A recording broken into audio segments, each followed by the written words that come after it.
May 3, 2007. Praia da Luz, Portugal. Madeleine McCann, a 3-year-old girl, disappears from her bed. No screams. No signs of struggle. Her siblings still sleeping beside her. The front door locked. The bedroom window wide open. The shutters raised from the outside. The parents dining just yards away. The friends rotating checks every 15 minutes. Yet no one saw a thing. No neighbors, no guests. The timeline was full of gaps. The investigation was mishandled from day one. The media was ruthless. The public was shattered. Was it a kidnapping? An accident? A cover-up? Why so many contradictions? Why so little evidence? And after all these years, where is Madeleine McCann? And who really took her? The night of the disappearance. Before everything went wrong, the McCanns looked like any other ordinary, happy British family. Educated, hardworking, stable. Gerry McCann was a cardiologist. Kate McCann, a general practitioner. They lived in Rothley, a quiet village in Leicestershire, England. Their home life was comfortable. Their careers respectable. And from the outside, they had everything together. But what many didn't see was the long emotional road they had traveled just to become parents. For years, Kate and Gerry struggled with infertility. It was a painful chapter in their marriage, full of heartbreak and silent hopes. After multiple failed attempts, they turned to in vitro fertilization. And finally, in May 2003, they welcomed their first child, Madeleine Beth McCann. She was bright, curious, and full of life. To them, she was a miracle. They called her Maddie. A few years later, something unexpected happened. Kate became pregnant naturally, giving birth to twins, Emily and Sean. To the McCanns, it felt like a blessing stacked on top of another. They had 3 beautiful children, and their family felt complete. Madeleine, being the eldest, was often described as confident, sharp, and loving. She adored her younger siblings and had a strong bond with her parents. In the spring of 2007, the McCanns planned a family vacation. A week-long break in sunny Portugal. They chose the Ocean Club Resort in Praia da Luz, Algarve. The dates were simple: Saturday, April 28 to Saturday, May 5. It was meant to be relaxing. Casual. A getaway with friends. But they weren't traveling alone. Alongside them were 7 of their closest friends, mostly doctors and medical professionals, whom they had known for years. The group included Dr. David Payne, his wife Fiona, and her mother, Diane Webster. There was also Dr. Russell O'Brien and his partner Jane Tanner. Finally, Dr. Matthew Oldfield and his wife Rachel. Between them, they brought 5 other children. These families stayed in adjacent apartments at the resort. Each evening, they would gather at the on-site tapas restaurant for dinner. And every night, they followed a loose system. Each couple would take turns leaving the table to walk back to their apartment and check on their sleeping children. It was a routine that had worked for several nights. On May 3, 2007, the McCanns were staying in apartment 5A at the Ocean Club Resort in Praia da Luz, Portugal. The unit sat on the ground floor, facing a small street just outside the complex. It wasn't inside a secured compound, and there was no private security.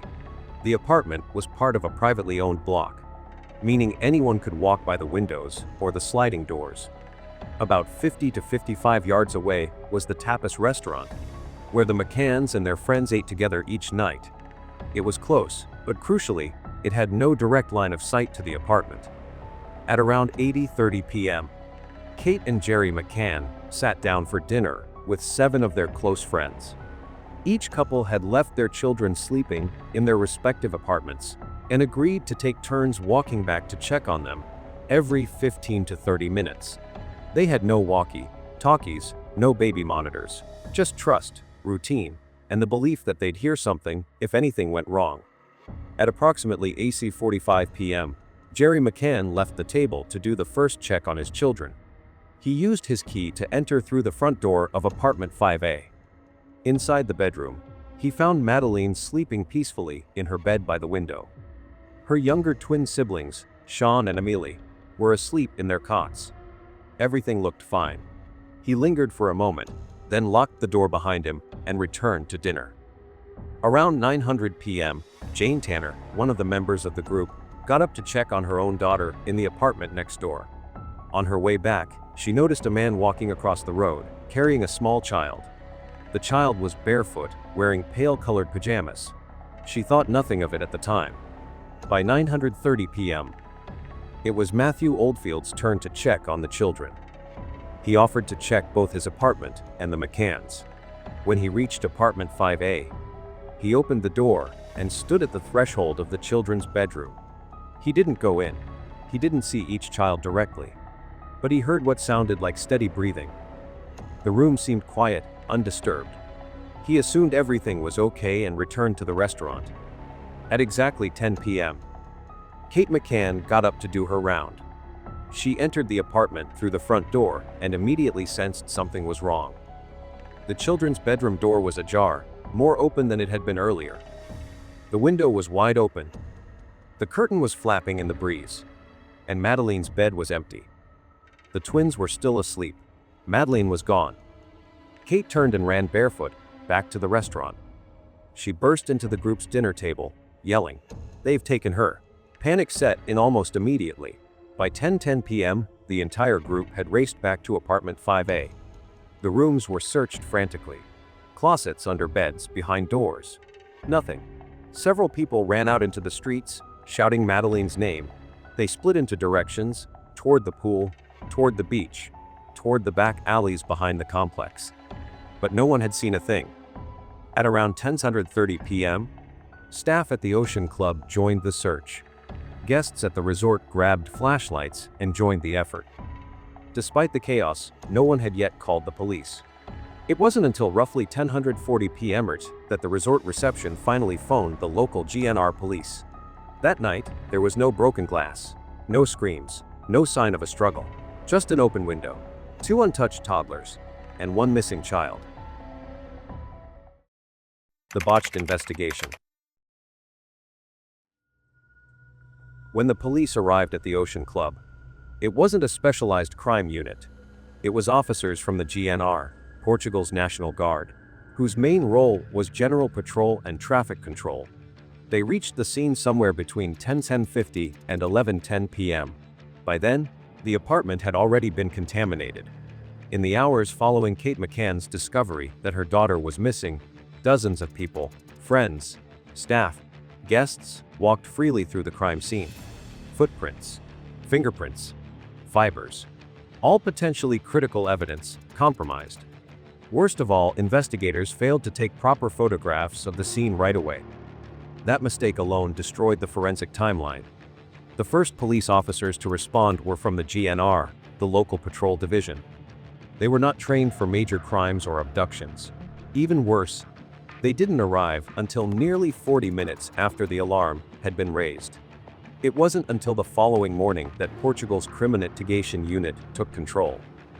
But by then, the damage had been done. 2 agencies, GNR and PJ, operated with minimal coordination, creating confusion over who was in charge during those critical early hours. No perimeter was ever secured, no tape, no roadblocks, no list of names. Guests came and went. Some who had stayed at the resort that night reported never being questioned, never even stopped. If a suspect had been among them, they could have slipped away before sunrise. The timeline of that night, who checked the children, and when, was also poorly documented. No one had written down who left the table and at what time. The statements from friends in the group had discrepancies in minutes that would later prove crucial. And there were no security cameras positioned at the apartments or along the pathway between the restaurant and apartment 5A. No footage. Perhaps most damning was how police handled the only potential eyewitness account. At around 9:05 p.m., Jane Tanner, one of the friends, said she saw a man carrying a small child near the apartment. But her sighting was dismissed. Officers didn't ask the right questions. They didn't take her seriously until much later, long after any chance of identifying that man was gone. Tanner later described the man as tall and thin, with dark brown hair, wearing a dark jacket and light-colored trousers. He was carrying the child horizontally in his arms, the child's head resting against his shoulder, limbs hanging loosely, a posture she described as unsettling. The child was wearing light, colored pajamas, possibly short, sleeved with a floral pattern, matching the description of what Madeleine wore that night. The man walked away eastward along Dr. Agostinho da Silva, away from the apartment. At the time, Jane didn't stop him. She didn't think it was anything unusual. Only later, when the panic set in, did she realize what she might have seen. This moment would become known as the Tanner sighting. There was no Amber Alert, no national emergency broadcast. Though Madeleine was only 3 years old and officially missing, Portugal did not activate any form of mass communication to alert the public. Valuable hours passed before her photo was widely distributed. Shockingly, the McCann's official police statements weren't taken until the next morning, 10 to 12 hours after the disappearance. In any missing child case, those first hours are critical. They're called the golden hours for a reason. The delay in recording their accounts was not just unprofessional, it was devastating. The forensic collection process was flawed. When DNA samples were eventually taken, from the car the McCanns rented weeks later, and from areas inside the apartment, they were processed poorly. Techniques were outdated. Chain of custody protocols were sloppy. Some evidence was even lost. By the time British experts reviewed the material, it was too late. Contamination had already occurred. Maps and sketches of the crime scene were lost or replaced with altered versions after several days. This made reconstructing the events and theorizing escape routes almost impossible for British forensic analysts brought in later to assist. International cooperation lagged. Despite the case involving a British child on foreign soil, Portuguese police didn't formally request assistance from the UK or Interpol in the immediate aftermath. It took more than 5 days before British detectives were sent to support the search. And when they did arrive, the atmosphere between both countries' teams was tense, mistrustful, and strained. Perhaps the final insult came weeks later. Apartment 5A, the very place where Madeleine had disappeared, was put back on the market and rented to tourists. A crime scene turned into a holiday flat. Any remaining forensic trace, gone. Any chance to revisit the environment accurately, erased. And in May 2023, after renewed hope and headlines, police returned to Praia da Luz to search an area nicknamed the Rat Run, a forested path believed to have been used by a suspect to flee or dispose of evidence. But after 3 days of digging, scanning, and collecting soil and vegetation samples, investigators found nothing substantial. At 5 p.m. Thursday, the scene was cleared. No evidence, worth sending to Germany for forensic testing, was discovered. Journalists described the mood among investigators as deflated. The energy that had filled the first hours of the search was gone, replaced by quiet resignation. Once again, hope faded into silence. Behind the scenes, a quiet shift was taking place. Some Portuguese investigators began to doubt the McCanns just days into the investigation, long before any evidence supported that suspicion. There was no sign of forced entry. The window was open, yes, but there were no pry marks, no broken latches, no fingerprints on the outside. That detail triggered a dangerous assumption. If no one came in, maybe no one had to. Maybe what happened to Madeleine came from inside the apartment. Instead of widening the search for a possible kidnapper, some officers started narrowing in on the parents. They began focusing on inconsistencies in Kate and Gerry's statements, hoping to uncover contradictions rather than pursue new leads. This internal pivot fueled a series of damaging media leaks. Wild speculation spread through the Portuguese press, weakening public confidence and shifting sympathy away from the grieving family. On September 7, 2007, the shift became official. Kate and Gerry McCann were declared arguidos, formal suspects under Portuguese law. It was a staggering move. The couple, who had been at the center of a worldwide campaign to find their daughter, were now under direct suspicion of being involved in her disappearance. Media coverage exploded, with headlines suggesting the unthinkable, that Madeleine's own parents might be responsible. The police floated a theory. They believed Madeleine had died accidentally inside the apartment. In panic, the parents allegedly hid the body and staged a fake abduction. To support this, they brought in cadaver dogs.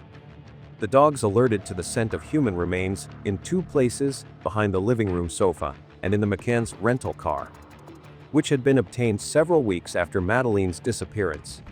Investigators claimed to find traces of blood and DNA in the same locations. But the forensics were never conclusive.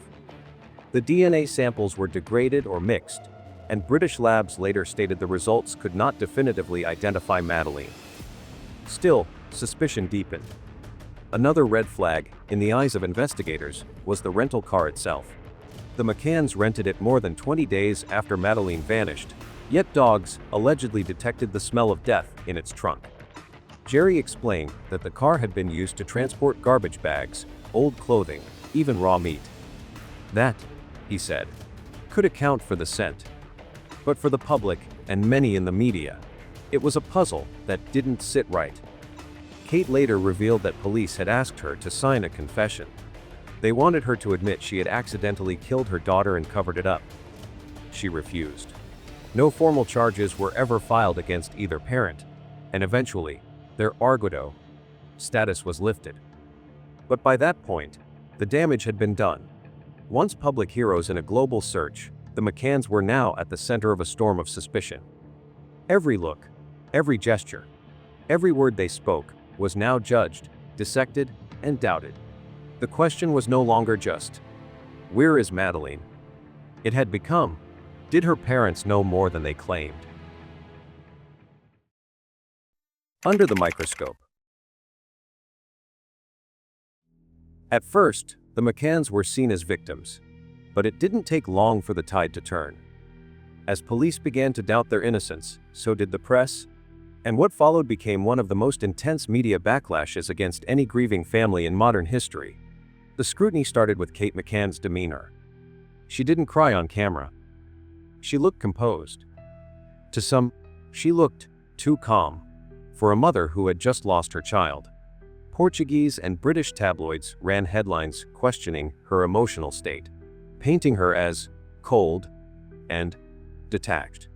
Even the fact that she carried her daughter's stuffed toy, Cuddle Cat, became a target, labeled a manipulative prop rather than a symbol of grief. Psychological breakdowns of Kate's behavior dominated airwaves. Commentators called her too rational, too clinical. Some even said she lacked the maternal instinct. In Portugal, television shows featured panels of psychologists dissecting her tone, her posture, her choice of words. It didn't matter that there was no evidence. She had already been branded. The couple's decision to hire a professional media team backfired. Just days after the disappearance, Gerry McCann enlisted Clarence Mitchell, a former UK government press officer, and Alex Woolfall, a crisis PR specialist. To the public, it felt staged. Or worse, planned. Instead of looking like devastated parents, they were now seen as political operatives managing optics. It got worse. The Daily Express, a major British tabloid, ran a front page with the headline, "They did it. No trial. No charge. Just an accusation, loud, bold, and front and center." It was one of the most shocking moments in the media's treatment of the McCanns. And they fought back. Kate and Gerry McCann sued Express newspapers for libel, and they won. The paper was forced to issue a public apology and pay $550,000 in damages. The apology was read in court and published prominently. But even with that legal victory, the damage to their reputation had already been done. To be precise, their solicitor, Adam Tudor from the law firm Carter Ruck, stood outside the High Court in London and issued a strong rebuke.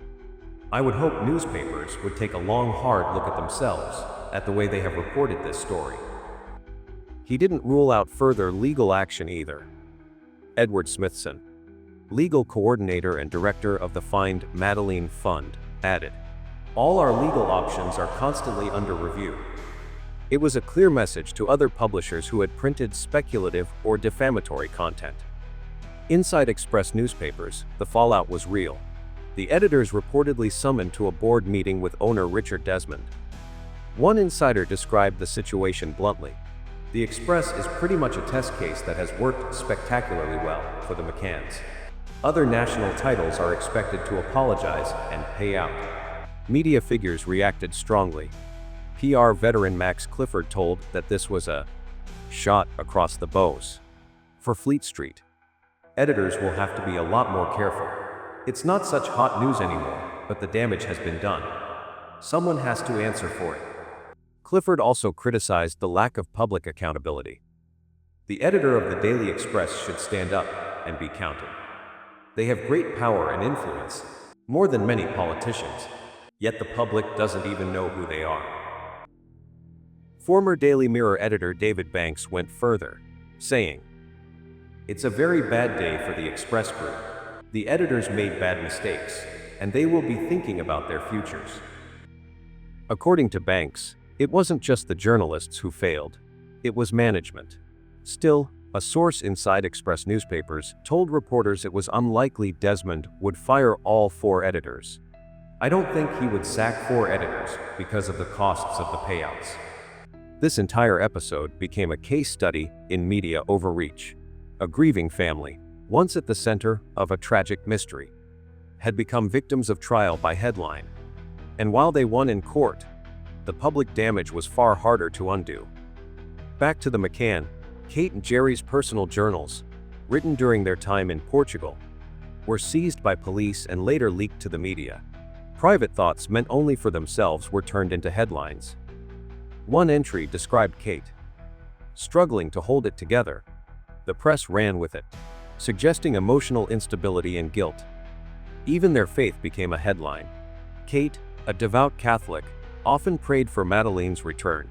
She wore a crucifix, wrote heartfelt pleas to God in her diary. Instead of being respected, those expressions of faith were twisted into drama, or worse, performance. And while many in religious communities rallied around her, the media continued to dig. There were also inconsistencies in the couple's early statements. Kate recalled the bedroom door being more open than before when she checked at 10:00 p.m., while Gerry had said he left it slightly ajar. Police used this as a wedge, and so did reporters. Entire segments were devoted to this single detail. Was it panic or planning? By September 2007, the McCanns returned to the UK, still listed as Argados under Portuguese law, but not formally charged. At that time, their departure sparked another wave of criticism. Why would innocent parents walk away? Online, things were even worse. The McCanns received anonymous hate mail, threats, and calls for prosecution. Many accused them of child neglect for leaving their kids unattended at night. The internet turned cruel. The line between fair question and targeted attack disappeared. Some British outlets stood by the family, but others, and countless bloggers, dug deeper into the couple's background, careers, and emotional profiles.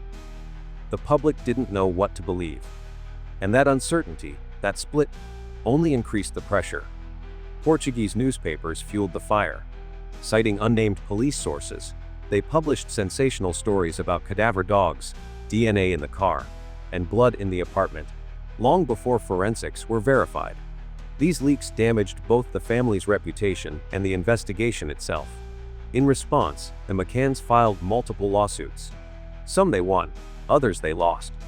But each trip to court invited more media attention, more spin, more judgment. By then, the media wasn't just reporting the story. It was prosecuting it. The term, trial by media, had never been more fitting.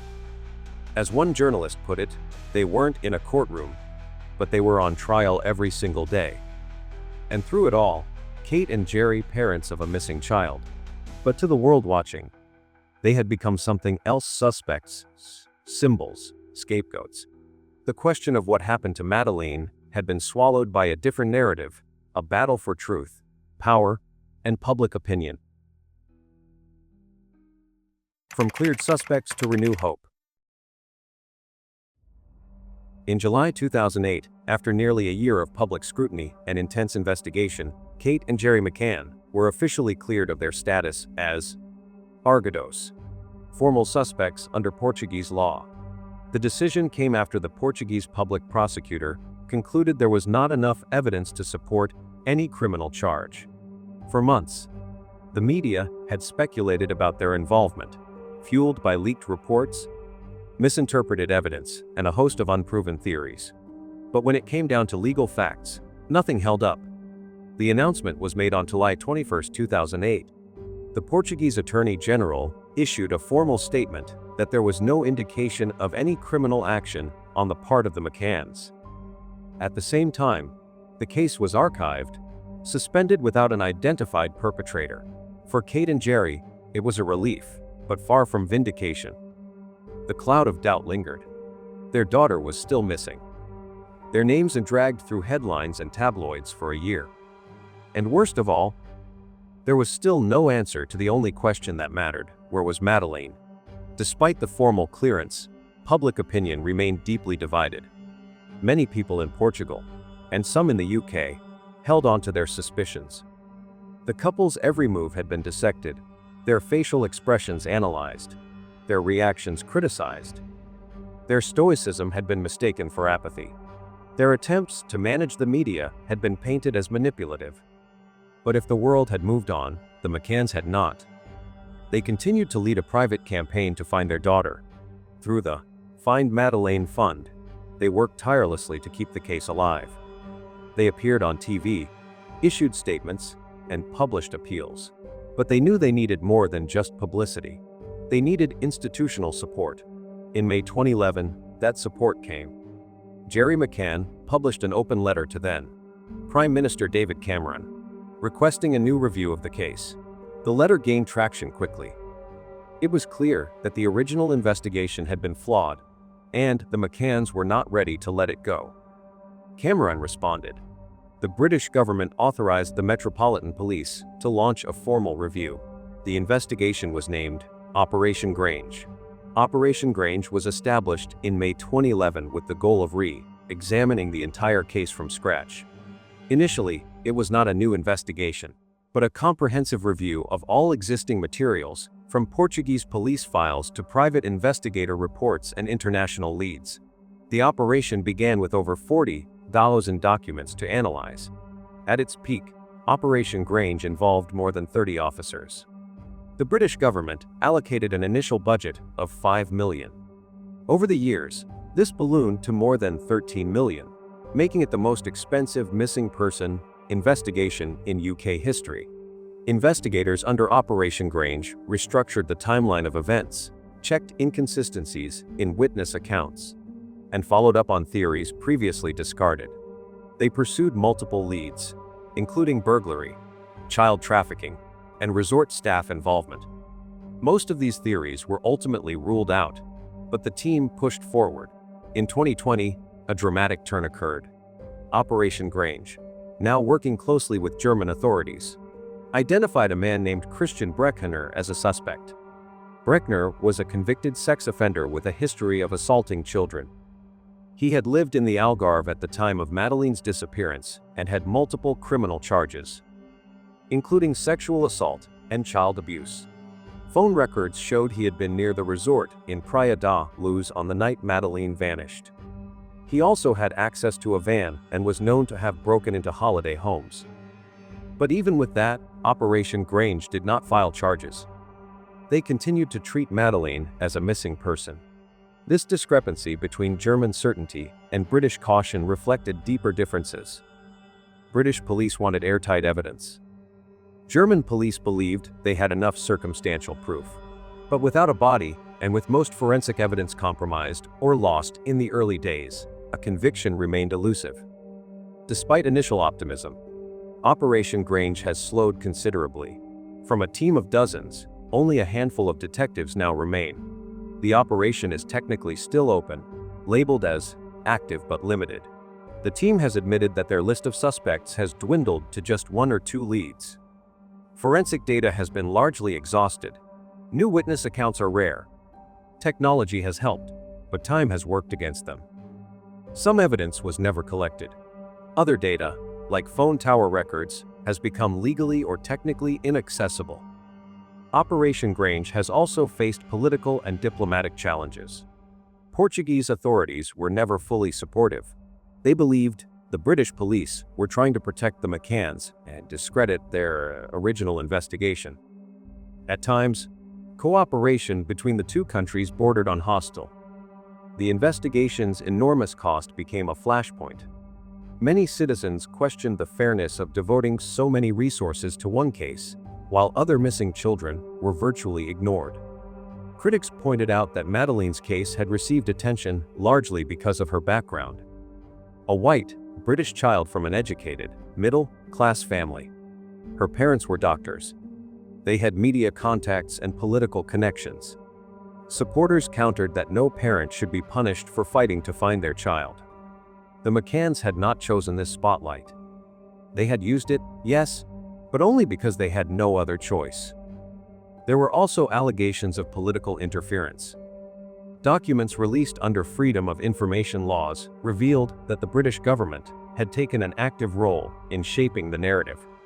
Clarence Mitchell, the McCanns' spokesperson, had worked directly for the Prime Minister's office. This raised eyebrows. Was the government trying to manage public perception? Mitchell denied any undue influence, saying his role was to help the family navigate media chaos. But the suspicion stuck. For some, it confirmed the belief that Operation Grange was not about justice, but about protecting reputations. Despite the setbacks, the investigation has leveraged new technologies. 3D reconstructions of the crime scene, satellite data modeling, and advanced phone tracking have been used. But the age of the case limited their effectiveness. Many records were gone. Witnesses had forgotten. Surveillance footage had long been erased. The best they could hope for, many believed, was a confession. Or perhaps, a new witness coming forward with previously undisclosed information. But as time wore on, even those possibilities seemed to fade. Relations between British and Portuguese authorities became increasingly strained. PJ officials accused the UK of trying to whitewash early investigative failures. They felt their work had been unfairly discredited. British investigators, in turn, blamed the PJ for the chaos of the first 72 hours. Contaminated crime scenes, mishandled evidence, ignored witness accounts. This back and forth poisoned the atmosphere. Cooperation became limited and begrudging. Valuable time was lost. As of 2023, Operation Grange remains open, but only barely. Christian Brückner is still a person of interest. No one has been charged. No body has been found. And yet, the McCanns continue to hope. They continue to believe that someone, somewhere, knows the truth. Their website, their fund, and their appeals still remain. They have not given up. Not after all these years. Whether it succeeds or not, Operation Grange will be remembered. It is a symbol of both hope and controversy. A case study in how public pressure, media influence, and political interests can shape a criminal investigation. It has raised important questions. Why did this case get special treatment? Did media attention help or hurt? And most importantly, can we ever really know what happened that night in Praia da Luz? Christian Brückner. For more than a decade, the Madeleine McCann case sat in limbo. Leads went cold. Suspects were ruled out. And then, in June 20, German authorities made a chilling announcement. They believed Madeleine was dead, and they had a suspect. His name was Christian Brückner. He wasn't a stranger to the law. Born in 1976 in Germany, he had a long and troubling criminal history that spanned decades and multiple countries. At the time of Madeleine McCann's disappearance in 2007, Brueckner was around 30 years old, living a transient life between Portugal and Germany. He was tall, slim, with light brown or sandy blonde hair. But what really stood out was his past, packed with red flags and disturbing patterns. He was first convicted in 1994 for abusing a 6-year-old girl in Germany. Though he was under 18 at the time and received a light sentence, that incident marked the beginning of a violent and predatory path. Over the years, Brueckner racked up convictions for theft, burglary, assault, drug trafficking, and most notably, possession of child abuse material. He wasn't just a criminal, he was a sexual predator. In 2005, just 2 years before Madeleine went missing, Brueckner sexually assaulted a 72-year-old American woman in her home in Praia da Luz, the same area where the McCanns were staying. The crime went unsolved for years. It wasn't until 2019 that Brueckner was convicted and sentenced to 7 years in prison for that attack. It raised disturbing questions. How could someone like that be hiding in plain sight? Brueckner lived for years in the Algarve region of southern Portugal. He moved often, stayed in abandoned houses, and slept in a yellow VW camper van. He worked odd jobs, fixing cars, dealing small amounts of drugs, and committing petty theft. His last known residence before Madeleine's disappearance was just a few minutes' drive from the Ocean Club resort. He blended in with the tourist crowd, never staying too long in one place, always keeping low. According to witnesses, he often parked near family resorts and was seen watching children. He was described as reclusive, aggressive, and unstable. Police say he had an unhealthy fascination with children and often followed families. He was the kind of man who preferred the shadows, someone who could disappear into the background. In Praia da Luz, he was barely noticed, just another face in a quiet coastal town filled with strangers. But in truth, he was a predator hiding in plain sight. When Madeleine vanished, Brückner suddenly left Portugal. That fact alone made police curious. But when they looked deeper, at his location, his record, and his behavior, they saw patterns that couldn't be ignored. He lived nearby. He had a van. He had a history of sexually abusing children. And he had already assaulted one woman in that same area. Now, Christian Brückner is the prime suspect in one of the world's most high-profile missing child cases. He's serving time in a German prison, for the reason Brueckner being the prime suspect. Location, timing, pattern. Those were the first clues. Brückner was living in Praia da Luz, Portugal, when Madeleine vanished in 2007, his home. Just minutes from the Ocean Club, the very resort where the McCanns were staying. But it wasn't just geography that made investigators suspicious. A phone call placed from his number at exactly 7:32 p.m. on the night Madeleine disappeared was traced to a location near the resort. Police believe this call may have been to a co-conspirator, or someone involved in planning the crime. Then came the comments, bizarre, chilling, almost confessional. In 2013, during a TV segment on Madeleine's case in a bar in Germany, Brueckner allegedly muttered, "She didn't scream. She didn't even scream." The man who heard it didn't forget. Years later, he reported it to authorities. For prosecutors, that sentence was more than creepy, it was potentially damning. Brueckner's criminal record read like a roadmap to suspicion. He raped a 72-year-old American woman in Praia da Luz just 2 years before Madeleine disappeared. He had been convicted of sexually abusing a 6-year-old girl in Germany. He trafficked unappropriated child content. He burglarized vacation homes. He was a drifter with a van, moving from one hiding spot to the next. He didn't just live in the shadows. He thrived there. The more they dug, the worse it got. Investigators found USB drives and hard drives buried in plastic bags under the dead body of his dog. Inside, thousands of files, child abuse imagery, voyeuristic photos, and other grotesque materials. Brueckner also drove a yellow VW camper van, spotted in the area at the time of Madeleine's disappearance. His known residences included a dilapidated farmhouse just a short drive from the Ocean Club. He had no fixed employment, often working odd jobs or scamming tourists. And he had a disturbing pattern of watching families with young children. Years of whispers and anonymous tips began to surface. Cellmates recalled him bragging about knowing what happened to Madeleine. One even claimed Brueckner said he took her somewhere no one will ever find. Some locals had suspected him for years, but lacked proof. It wasn't until 2020 that German police officially named him as the prime suspect. They said they were convinced she is dead, and that Brueckner was involved. But still, no charges. Why? Because the evidence, though damning in theory, hasn't yet passed the legal threshold. There's no DNA, no eyewitness, no confession. Just behavior, timing, and deeply disturbing patterns. He hasn't helped his case, either. From his German prison cell, where he's serving a 7-year sentence for the sexual assault of the elderly woman, Brueckner has taunted the justice system. He refuses to cooperate. He denies involvement.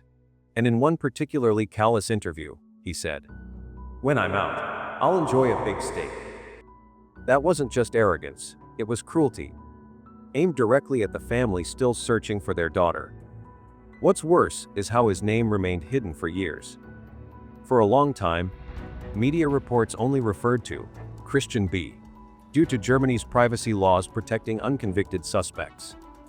By the time the world learned his full identity, he'd already become the centerpiece of one of the most controversial investigations in European criminal history.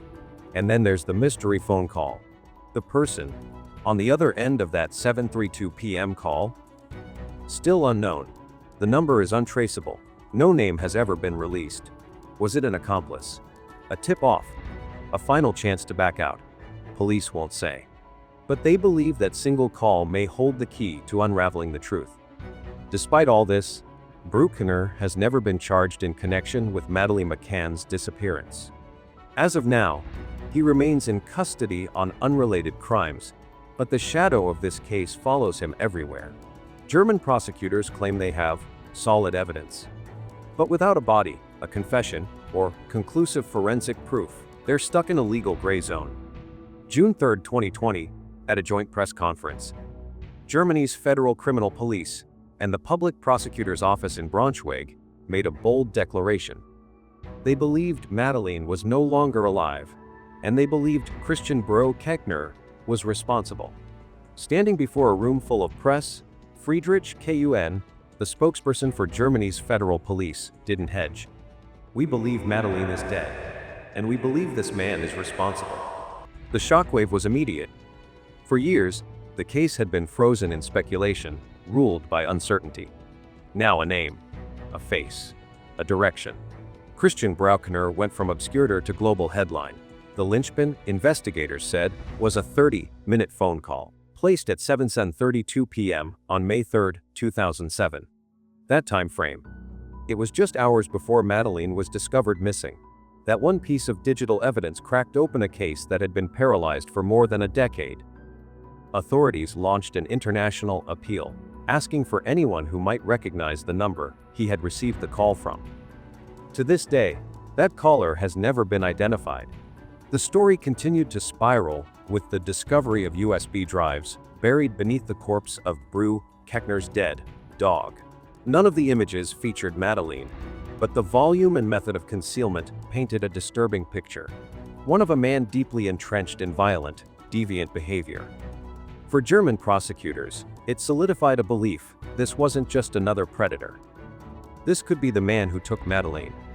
Across the channel, British authorities responded cautiously. Scotland Yard's Operation Grange acknowledged the new lead and began coordinating closely with German and Portuguese counterparts. But they didn't go as far as Germany, they stated firmly. "For us, Madeleine is still a missing person." Portugal's Polícia Judiciária also voiced reservations, citing insufficient evidence to support Germany's claim that Madeleine was dead. Despite the lack of official charges, the announcement lit up international media. Major news outlets across the globe ran coverage. For the first time in years, there was renewed hope and equally renewed fear. The McCann family, who had endured relentless public suspicion and tabloid abuse for over a decade, issued a cautious statement. "We welcome the appeal for information. We just want to know the truth, whatever it may be." As part of their push for new evidence, German investigators released photos of 4 vehicles linked to Brueckner. Most notably, a white and yellow VW camper van, where he was believed to have lived during the time of Madeleine's disappearance. Another was a dark, colored Jaguar, registered in his name, but suspiciously registered to someone else the day after Madeleine vanished. These cars, investigators hoped, could jog memories or lead to new witnesses. But for all the bold declarations, there was one legal catch: Brueckner had not been charged. He remained imprisoned in Germany, but for unrelated crimes. The lead prosecutor from Braunschweig emphasized, "We have concrete evidence, not proof, but facts, that support our theory." It was a fine line to walk. Enough evidence to name a suspect, but not enough to try him. The public was asked to bridge the gap, to come forward with anything that could turn theory into conviction. As of now, Christian Brückner is incarcerated, serving a 7-year sentence for the sexual assault of a 72-year-old American woman in Praia da Luz. The assault happened in 2005, just 2 years before Madeleine McCann vanished from the same area. He was convicted in 2019, following his extradition from Italy in 2018. The case had long gone cold, until a DNA breakthrough helped finally bring the charges to court. While that sentence is unrelated to Madeleine's disappearance, it was a critical turning point. For the first time, someone with a known history of violence and sexual predation in the exact location had a name, a face, and a prison record. Beyond that conviction, Brueckner was under investigation for at least 5 other cases involving sexual offenses against children and women in Portugal. These included allegations of abusing 2 young girls on Algarve beaches, kidnapping and assaulting a 10-year-old boy, and raping a young woman in a remote holiday home. However, several of these cases have either stalled or been dropped entirely. Inside prison, Brueckner hasn't kept quiet. He's sent multiple letters to journalists and issued statements through intermediaries, consistently denying any involvement in Madeleine's disappearance. In one letter to the German media, he claimed, "They have no proof that I did anything wrong. This is a scandal." During a 2023 interview from prison, he went even further, mocking the investigation. "Nothing but a joke. A dirty trick from investigators trying to cover their failures." Brueckner portrays himself as a scapegoat, accusing police of fabricating evidence. He often claims there is no way anyone can prove he was near apartment 5A that night. In multiple written statements, he has insisted that the entire case is built on speculation, not evidence. One of his more disturbing remarks came in a letter, where he said, "When I'm out, I'll enjoy a big steak." That line outraged many, seen as a cruel and arrogant dismissal of the gravity of the allegations against him. For the McCann family and the public, it read like a taunt calculated, smug, and completely devoid of remorse. German criminal psychologists who've reviewed his record describe him as cold, manipulative, and sexually deviant since adolescence. Brueckner's history spans theft, rape, child abuse, and drug trafficking. Prison reports suggest he is a difficult inmate, often combative, uncooperative, and constantly filing complaints about his treatment. He doesn't apologize. He doesn't engage with authorities. And he certainly doesn't help with any ongoing investigations. Legally, Brueckner remains uncharged in the Madeleine McCann case. The German prosecutor's office has made it clear that they believe he is the prime suspect, but they do not have the level of evidence required for a formal indictment, at least not yet. In 2024, the office reiterated their position. "We still consider Brueckner the main suspect in the disappearance of Madeleine McCann." But then, in October 2024, the case hit another turning point. Christian Brückner was acquitted, cleared of several other sexual assault charges due to insufficient evidence. While the McCann case was never formally prosecuted in court, this acquittal cast a long shadow. With just months left before he is expected to walk free, prosecutors are racing against time. They sit on more than 20,000 pages of documents, but still lack what matters most: a murder charge they can prove beyond a reasonable doubt. And that's the uncomfortable truth. For now, Christian Brückner is serving time, but not for what he's most suspected of. The clock is ticking, and, unless something changes, he might leave prison before the truth ever does. The drunk driver theory.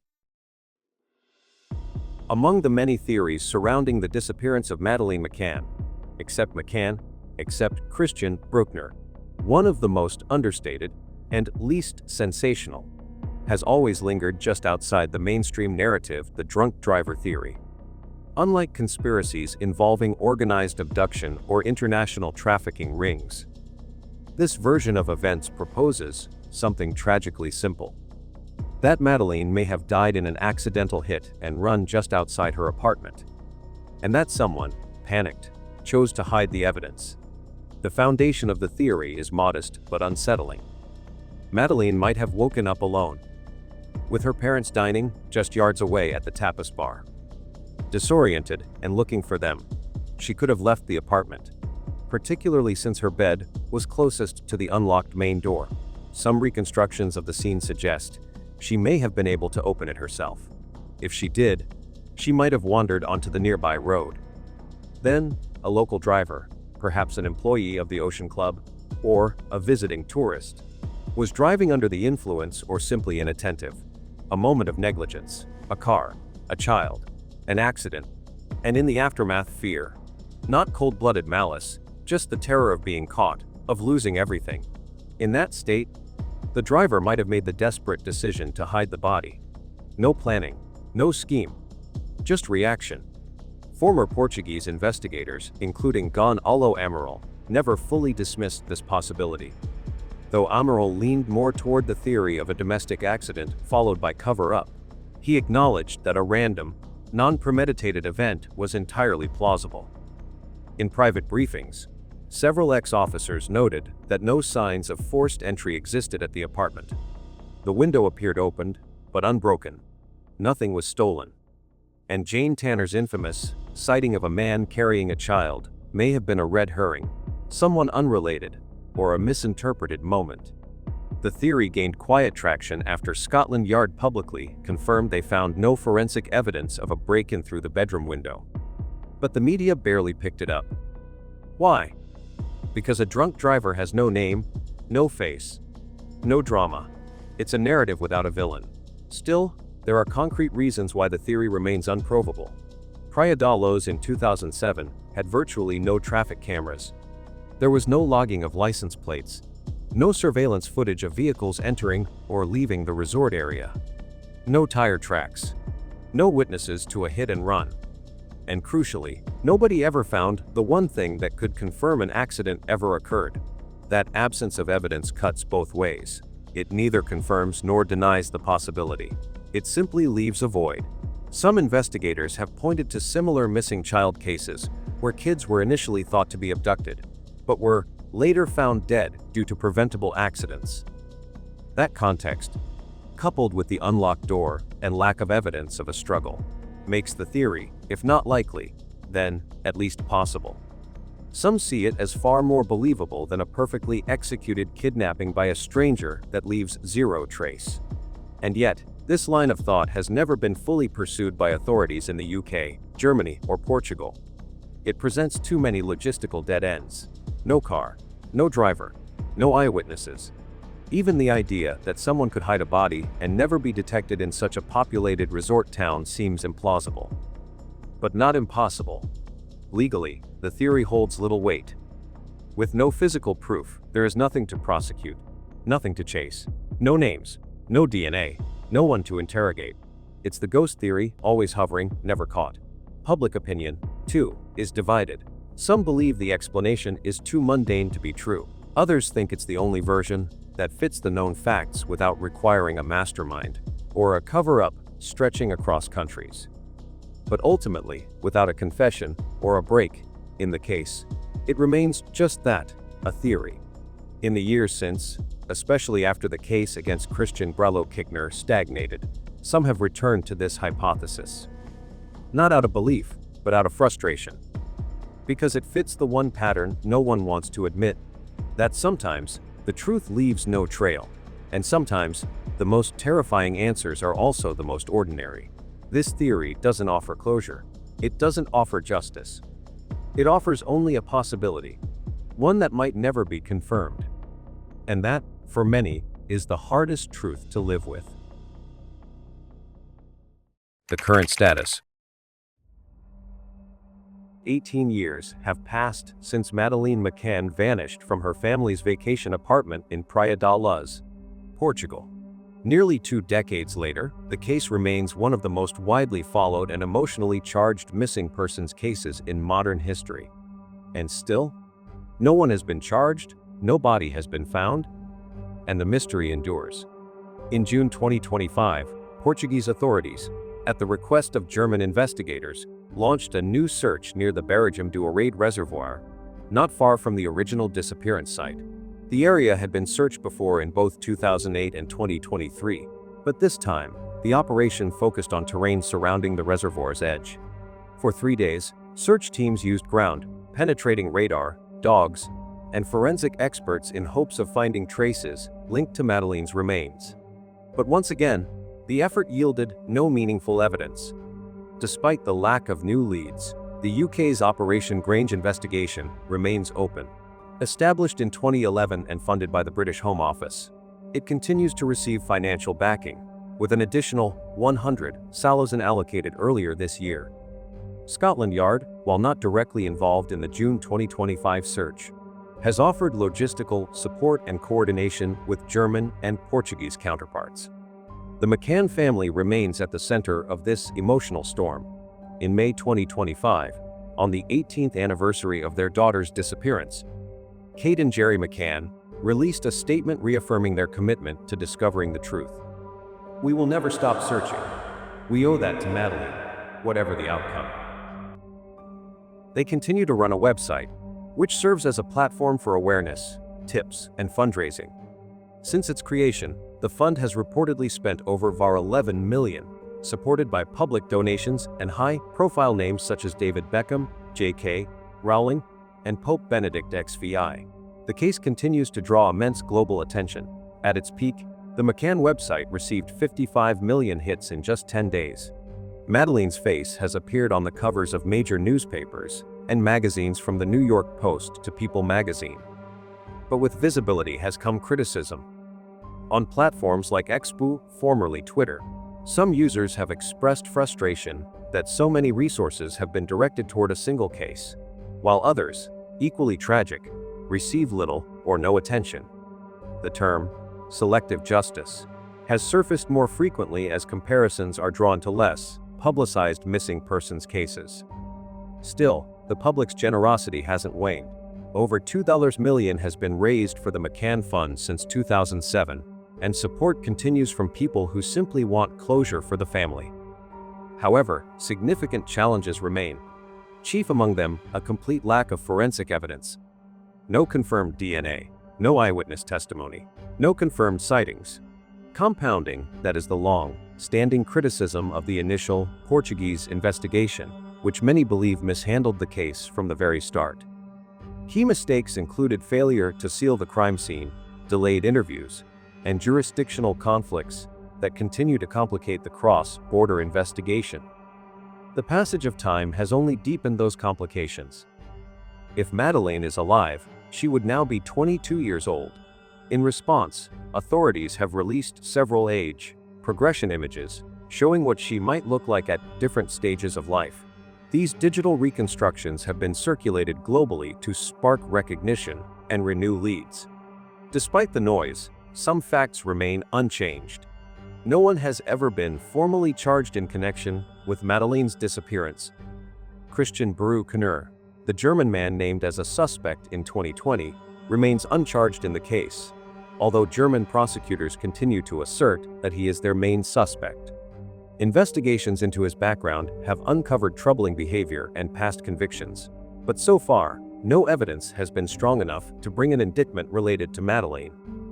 As of now, Madeleine McCann is still officially classified as missing.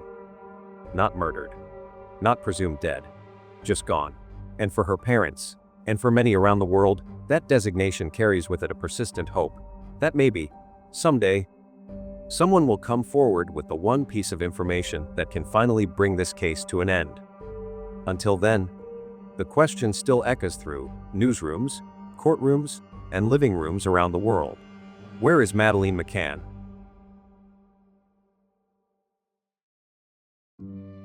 The disappearance of Madeleine McCann isn't just a story of a missing child.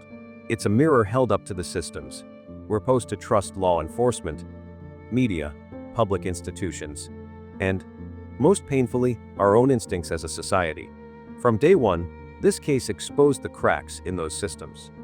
Confusion between jurisdictions, poor communication, critical decisions made on faulty assumptions. The first few hours, the ones that matter most, were lost. And that might have cost the chance to find the truth. The media's role was no less complex. Global coverage made Madeleine's face one of the most recognized in the world, But it came at a heavy cost.